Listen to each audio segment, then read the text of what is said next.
আমার প্রশ্ন হচ্ছে যে কোরআনে যে দোয়াগুলো আসছে, হ্যাঁ। ওগুলো তখন আমরা শিখলে তখন কি সরাসরি দোয়া করতে পারবো নাকি আল্লাহুম্মা বলে তারপরে দোয়া?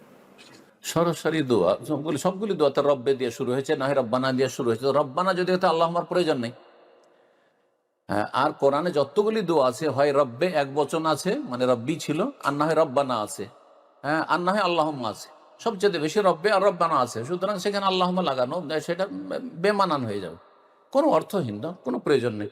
যেমন রব্বানা আতিনা ফিদ দুনিয়া হাসানা, রব্বে হাবিলি মিনাস সালিহিন, এখানে আল্লাহুম্মা রব্বে হাবিলি মিনাস সালিহিন, না জায়েজই না, এটা গ্রামাটিক্যাল জায়েজ না এটা।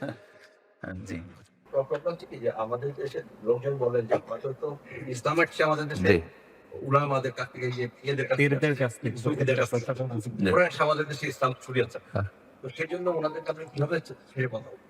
জি না, ছেড়ে কথা বলছি না, ছেড়ে কথা বলতে বলছি না। আমি যেটা বলতে বলছি এর উত্তর, ছেড়ে বলতে বলছি না যে আপনি একেবারে কাউকে উপেক্ষা করেন, কিন্তু মানুষ ভুলের ঊর্ধ্বে নয়, একমাত্র রাসূলুল্লাহ সাল্লাল্লাহু আলাইহি ওয়াসাল্লাম ছাড়া। এই ফর্মুলাতে চলে আসতে হবে। কথা বলছেন, সুফিদের দ্বারা ভালো কাজ হয়েছে বলে সবটাই ভালো হয়েছে না, আকীদাই ভালো হয়নি, আখলাক চরিত্র মানুষের ভালো করেছে, অমুসলিমদেরকে ইসলামে দাওয়াত দিয়ে বহু অমুসলিম ইসলাম গ্রহণ করেছে।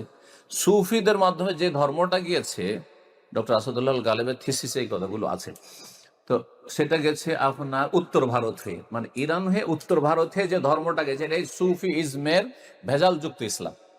আর দক্ষিণ ভারত হয়ে যে ইসলামটা গিয়েছে ইয়ামান হয়ে, ইয়ামান থেকে দক্ষিণ ভারতে, সেটা কোরআন সুন্নাহ ভিত্তিক মোটামুটি ইসলাম গিয়েছে আলেম ওলামা বা সাহাবায়ে কেরামদের আওলাদদের মাধ্যমে। বুঝতে পেরেছেন, চিটাগাং পর্যন্ত। তো কিছু কিছু এলাকায় গিয়েছে সহি ইসলাম আরব দেশ থেকে, দক্ষিণ দিক থেকে। আর উত্তর দিকে যে ইসলামগুলো গিয়েছে সেই ইসলামগুলোতে ভেজাল আছে।